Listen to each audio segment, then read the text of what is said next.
Well, so today we've got for you the new Kia EV Syros. Now, this is a car which doesn't sell in big numbers in the ICE version, primarily because of the way it looks. A lot of people think because it's a boxy car, it looks not that elegant for them. But I have to say that there's another boxy car which is selling. So really, people should judge the car from the interiors, from the ride, and other things as well, not just by its design on the outside. But this one has some small changes which differentiates it from the ICE version. What are the big changes?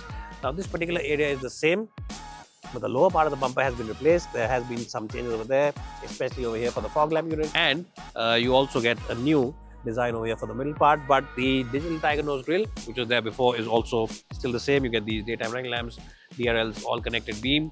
And on the side profile, you can see the alloy wheels design is slightly different to the ICE version. And of course, you get that flap on the corner for the charging socket. At the back, it's more or less the same again. You get the L-shaped design on top and the lamps towards the lower part of the back. So overall, this is a new color which looks very cool. There's also an X-line version which comes in matte gray finish and looks rather stylish.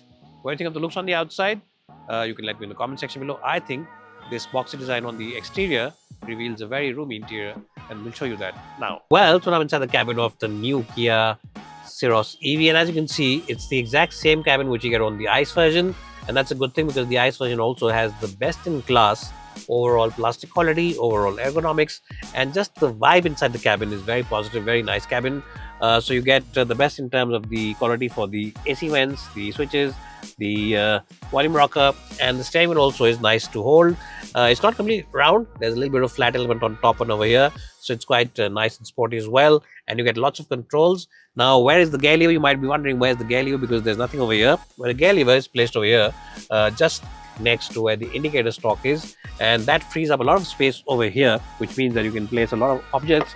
Now, this of course is a dustbin bag which Kia has given us, and you also get controls over here for the parking sensors as well as the 360 bird's eye view camera. So that's something very unique on this car. You also get a lot of cup holders over here, a big box over here where you can keep those cold beverages, and of course you also get a big enough glove box to keep your odds and ends. The quality, as I said, is first rate. You get Harman Kardon sound system, which is great, and of course you get this huge 30-inch floating touchscreen.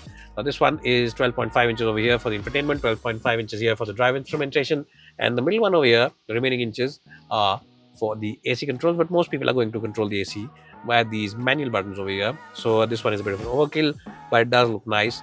In fact, this car is so good, it feels like a miniature version of the Seltos. It really feels like you've paid your money well. In terms of the safety kit, you get lots and lots of features. You get lane departure warning, lane keep assist, blind spot assist, rear collision avoidance, and that is a very good feature because when you're reversing your car and somebody, maybe a biker or maybe some cyclist, comes out in a blind spot, the system applies emergency brakes and the car just stops over there. So that's something quite good and avoids any kind of untoward accidents. You also get a feature called the front car moving. You also get automatic lamps in the front, which means that high beam comes up on its own and goes down if it detects some other cars coming from the front, or maybe there's some other car near you, so that goes down automatically, and that's also a very good feature. In terms of the safety kit, Kia really has taken care of everything. Hill climb assist and stuff like that, everything is available on this car, so that makes it one of the best cars in terms of the equipment list as well as overall safety. Full front seats, huge panoramic sunroof is something which all cars now get in the segment, but this car also gets cool seats at the back. The front end of the cabin gets 10 out of 10 my book. Let's jump in the back seat now and see how good that really is. Well, so I'm in the back seat of the Kia Syros, and as you can see, legroom is more than sufficient, headroom is more than sufficient as well. My reference is 5'10", and these seats are very comfortable. The knee and hip angle is also at a nice 90 degree, and the best point is that you can slide these seats forward. So if you want a bigger boot space, you can do that, and you can slide them all the way back so you can get more room, and you can also recline them completely like this or incline them, and it really is a very practical and very spacious place to be. No other car, no other compact SUV, be it the Tata Nexon or be it any other car, even in ICE, has this kind of space on the interior. So that's a big plus point for the Syros, and that's a big reason why you should consider buying it. You also get these integrated blinds, and everything, as I said, just feels like it is made from very high quality materials. The engineering, the old quality, everything is absolutely first rate. The only thing I think that people will say when they jump inside this car is that this car feels like a miniature version of the Seltos. It really is that good. in terms of the quality, in terms of space, and in terms of just the ambience. Overall, you get two USB Type-Cs over here, and of course, you also get AC vents, which are now obligatory all across the segment. I'll give the back seat a good score of 9 out of 10. Well, so the boxy shape on the outside means that the interior of this car, especially the boot, is a very roomy place to be. As you can see, there's lots of space over here. It's a big and massive boot. There's a bit of a loading sill, but it's not too much. And of course, as I showed you, you can move the back seat's backrest a little bit. The angle can be changed, so you can either get a big boot, you can get a small boot, you can get more space in the back seat, you can get less space in the back seat. It's a very practical car, and in terms of utility, it is quite spacious and quite good. Overall, I'll give the boot of this car a good score of 8.5 out of 10. Now, do you think that any other car in this segment at this price point offers you so much space, so much practicality, as well as so much utility?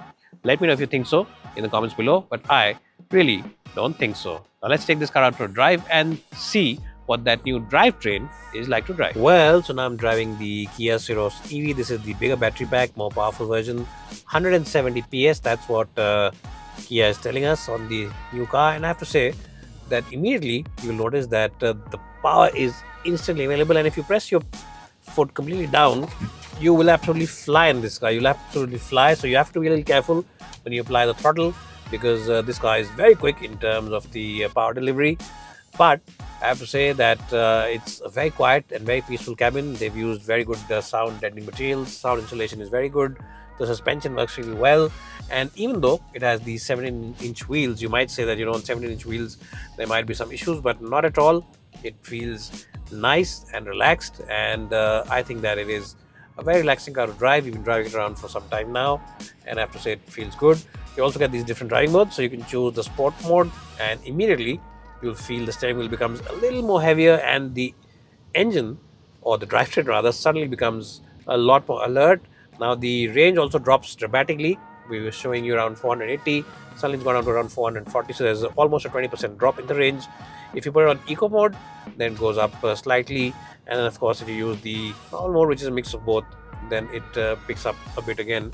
So I think the normal mode is the one to use if you're driving within the city limits or within the mixed cycle. Of course, if you use it on the highway, you might use the sport mode sometimes, but of course, as I said, the range drops. You can also use these two pedals over here to decide what kind of regen you want. So if you use the level 3, you can actually use it in one pedal mode or single pedal technology, which means that you only need to use the accelerator pedal, because when you lift off, then the car automatically has very heavy braking, and the battery pack also regenerates quite a lot in that mode. So you can actually use that port in the city, in chock-a-block city traffic. You can drive this car on single pedal technology, and you don't need to apply the brakes very often. So that's something which, of course, you have to get used to it, or you have to experience it and then get used to it. But that's something that you can do with this car as well. Other than that, visibility is quite good. Rear visibility is good with this sunroof open. You can get good light in. The pillars are also not very thick, so you can easily look around them.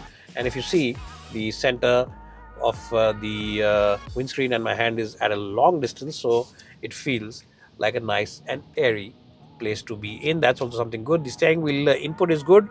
It's not the most heavy steering wheel, or it's not a very feel-some steering wheel, but it's quite accurate.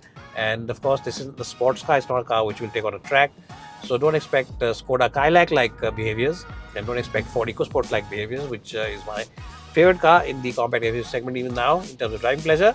But you can expect it to be a nice and easygoing and relaxing car, because that's how the engineers at Kia have tuned this. So this car is more towards the side of comfort rather than outright handling as well as acceleration. What else do you like about the car? Or what else do I like about the car? Well, visibility, as I said, is good. You can see the edges of the bonnet, you can see the rear edges, and just overall, it's a nice experience and a comfortable experience to be sitting inside this cabin. Now, remember, Kia also gives you a full suite of apps. You have the Kia Connect app, which has a lot of options. So you can check out the chargers on the way. You can check out different charging options. You can also see if a charger is free or if somebody else is using it. You can check out the range on your car. You can start your car. You can turn on the AC on your car. You can geotag your car. You can see where it is. So lots of options on that app. You can download it and check it out for yourself.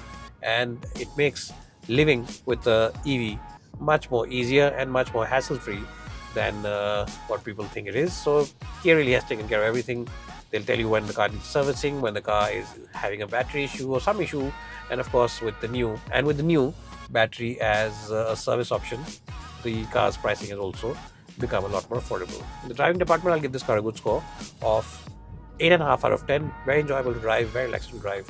Just a general good car.